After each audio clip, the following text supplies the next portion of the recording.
अस्सलाम वालेकुम फ्रेंड्स। आज ईसीजी बेसिक्स के लेक्चर नंबर 3 है। इसमें हम देखेंगे कि जब आपके पास एक ईसीजी स्ट्रिप आ जाती है तो उससे आप क्या क्या देखते हैं, रिदम कैसे निकालते हैं, रेट कैसे देखते हैं और एक्सिस कैसे देखते हैं।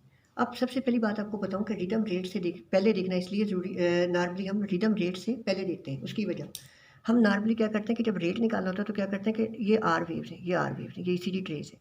इनके दरमियान में ना नंबर ऑफ लार्ज बॉक्सेस जो होते हैं ना वो देखने होते हैं। अगर हम फ़र्ज़ किया मान लेते हैं कि रिदम को हमने नहीं देखा, तो फिर क्या होगा कि अगर हम ये नीचे वाली ट्रेस को देखें, इन दो आर के दरमियान जो नंबर ऑफ आर बॉक्सेस कम होंगे, अब ज़्यादा होंगे, ये आर करीब आ गया, ये आर दूर आ गया, तो यहाँ पे आर नंबर ऑफ जो बिग बॉक्सेस होंगे ज़्यादा होंगे, यहाँ पे number of big boxes small होंगे। तो हर दो आर के दरमियान रेट इस तरह डिफरेंट आएगा। तो रेट इसलिए हम पहले डायरेक्टली नहीं मेजर कर सकते जब तक हमें रिदम ना पता हो। रिदम मेजर करने के लिए क्या होता है, इसको कहते हैं कार्ड मेथड। आपने एक स्ट्रिप ले लेनी है इस तरह, ये इसी ट्रेस है, आपने उस ट्रेस पे रख लेनी है ऐसे स्ट्रिप कि जो हमारे पास ये बेस है ना आर की, इसके ऊपर आपने एक पॉइंट लगा लेना है ऐसे, फिर आपने लगा लेना पॉइंट यहाँ पे, फिर आपने अब इनको इन दो पॉइंट्स को जब आप किसी भी जगह पे रखेंगे तो डिस्टेंस हर दो आर के दरमियान सेम आएगा। This is called as the regular rhythm. Rhythm के लिए हमेशा रेगुलर वर्ड इस्तेमाल करते हैं। सिंपल तरीका करके इसको कार्ड मेथड कहते हैं। एक स्ट्रिप ले लेनी है, जो आपके पास ईसीजी वेव होगी ना, उसके ऊपर आपने क्या कर रख के दो पॉइंट्स के दरमियान डिस्टेंस, दो आर के दरमियान ऐसे डिस्टेंस लगा लेना, मार्क कर लेना, और इनको डिफरेंट जितने भी आ रहेंगे उनके दरमियान रखते जाना, तो डिस्टेंस ऑलमोस्ट सेम आएगा अगर रिदम रेगुलर है। अब मान लेते हैं रिदम रेगुलर नहीं है।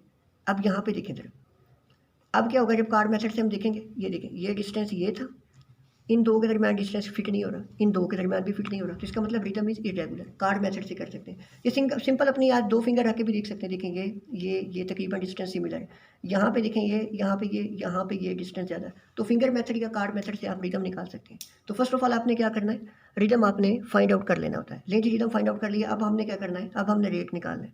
अब रेट के लिए ना क्राइटेरिया होता है, अगर रिदम इज रेगुलर, अगर रिदम रेगुलर होगा हमेशा, तब फार्मूला लगता है number 300 divided by number of big boxes between R। अब ये आर आर है ना, ये इसी की ट्रेस चल रही है। आपने इनमें से दो आर देख लेने, इनके दरमियान में नंबर ऑफ बिग बॉक्सेस गिन लेने। जैसे यहाँ पे दो आर के दरमियान बिग बॉक्सेस कितने, 1 2 3 4, तो इसको 300 पे आपने डिवाइड कर देना। लेकिन शर्त क्या है इसकी, ये फार्मूला हमेशा उस वक्त अप्लाई करना है, पहले आपने रिदम निकाल लेना है। अगर रिदम रेगुलर होगा तो ये फार्मूला एप्लीकेबल है, अगर नहीं होगा तो फिर क्या होगा। अभी देखें जैसे यहाँ पे अगर हम देखें तो यहाँ पे नंबर ऑफ बिग बॉक्सेस और होंगे, यहाँ पे कम होंगे, यहाँ पे ज़्यादा होंगे, तो इस तरह तो हर दो आर के दरमियान रेट डिफरेंट आएगा। तो इसलिए मैंने कहा कि रिदम आपने पहले निकालना, रेट बाद में निकालना है।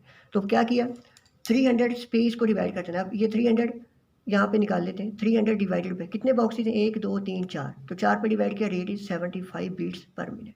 सिंपल ऐसे निकालिए। ये दूसरा तरीका ये हो सकता है 1500 divided by number of small square between R. ये तो आर के दरमियान स्मॉल स्क्वायर निकालेंगे, स्मॉल स्क्वायर भी निकालेंगे इस तरह 4। अब एक बॉक्स के अंदर 4 5 स्मॉल बॉक्स होते हैं, और 5 के अंदर कितने होंगे, 4 के अंदर कितने होंगे, 20 होंगे ना। तो 1500 डिवाइडेड बाई 20, इससे भी आंसर वही निकलेगा। लेकिन स्मॉल स्क्वायर काउंट करना थोड़ा सा आपको डिफिकल्ट होगा, तो ज़्यादा इजी है कि आप जल्दी से 300 पे number of the big boxes between two R उससे डिवाइड कर दें, तो आंसर जो आपका आएगा तो वो आपका रेट होगा। लेकिन शर्त याद ये रखना है कि पहले अपना रिदम लाजमी फाइंड कर लेना है। रिदम इज़ रेगुलर, तो ये दोनों फार्मूला तब इम्प्लीकेबल है। अब अगली चीज़ ये हो सकती है कि आप इससे भी शॉर्टकट यूज़ कर सकते हैं। वो ये कि पहला बॉक्स जो होता है इसका मतलब होता है 300, अगर इसके बाद दूसरा स्मॉल बॉक्स आता है इसका मतलब होता है 150, तीसरा आता है इसका मतलब होता है 75, चौथे का मतलब होता है 60। ठीक है, 300 150 75 60, तो इसका मतलब यहाँ पे रेट जो लाई कर रहा है तकरीबन 75 से 60 के दरमियान 75 है। ठीक है, इस तरह भी कर सकते हैं, लेकिन ज़्यादा बेस्ट और जो मोर प्रिसाइज है वो ये है कि 1500 divided by number of small box. क्योंकि बहुत का ऐसे होता है कि आपके पास फ़र्ज़ किया ये दो आ रहे हैं, इनके दरमियान में ये 3 तो बड़े डब्बे आ गए, चौथा डब्बा इतना आधा सा आया, तो फिर आप क्या करेंगे, फिर आप एग्जैक्ट तो नहीं बता सकते, तो फिर आप क्या करेंगे, नंबर ऑफ स्मॉल बॉक्सेस गिन लेंगे। Total number of small boxes होंगे 1500 से, उनको डिवाइड कर देंगे, 1500 को डिवाइड कर देंगे नंबर ऑफ स्मॉल बॉक्सेस से, फिर जो आंसर आएगा आपके पास रेट होगा। तो सब बता दूं, समराइज़ कर दूं, रेट कैलकुलेट करने के लिए आपको पता होना चाहिए रिदम। रिदम जब रेगुलर होगा तो हम दो फार्मूला यूज़ करते हैं, दो आर फाइंड कर लेते हैं, उनके दरमियान नंबर ऑफ बिग बॉक्सेस देख लेते हैं, 300 divided by number of large boxes between two R, इस तरह भी कर सकते हैं। आर फाइंड करने के बाद number of small boxes between two R, इस तरह अगर निकालें तो this is also another formula of the rate. ठीक है, ये तो बात हो गई डन।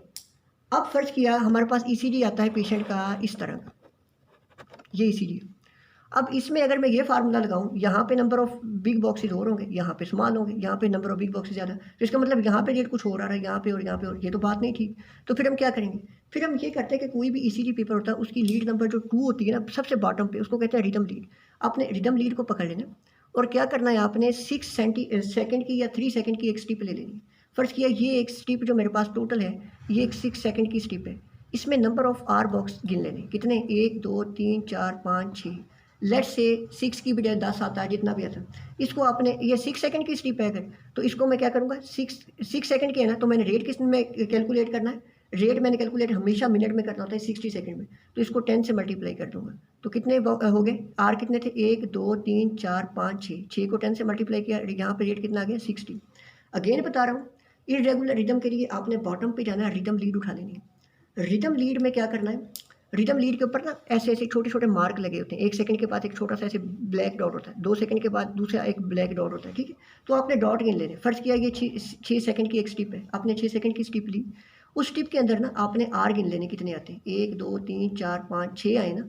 तो अब मैंने 6 सेकंड की स्टिप ली है ना, तो रेट तो मैंने 60 सेकंड में देखना है या 1 मिनट में, तो मैं ये जो नंबर ऑफ आर है इसको 10 से मल्टीप्लाई कर दूंगा, तो रेट मेरे पास कितना आ गया 60 बीट्स पर मिनट। तो इरेगुलर और रेगुलर दोनों रेट में इस तरह हम कर सकते हैं। मैंने अपनी पूरी कोशिश की आपको ईजी वे में समझाया, अगर स्टिल किसी को क्वेरी है तो आप मुझसे पूछ सकते हैं, मैं इंशाल्लाह इसको आपको रिजॉल्व कर दूंगा। अब थोड़ी सी बात कर लेते हैं एक्सिस पे, ये हमारा हार्ट पड़ा हुआ नॉर्मल, इसका जो एक्सिस होता है ना, एक्सिस का मतलब ये होता है कि नेट करंट हार्ट में किस डायरेक्शन में जा रहा है, तो ये होती है डायरेक्शन उसकी, इसको कहते हैं downward and medially, downward and medially. असल में बहुत सारे वेक्टर्स बनते हैं, इसकी डिटेल हमें इतनी याद करने की जरूरत नहीं, फिलहाल हम इंटरप्रिटेशन के लेवल पे हम, क्योंकि कुछ वेंट्रिकल का वेक्टर बनता है, एट्रिकल का, वो सारे नेट जो वेक्टर्स की उनकी एवरेज डायरेक्शन होती है करंट की, वो ये होती है, इसको कहते हैं normal axis, axis of the heart.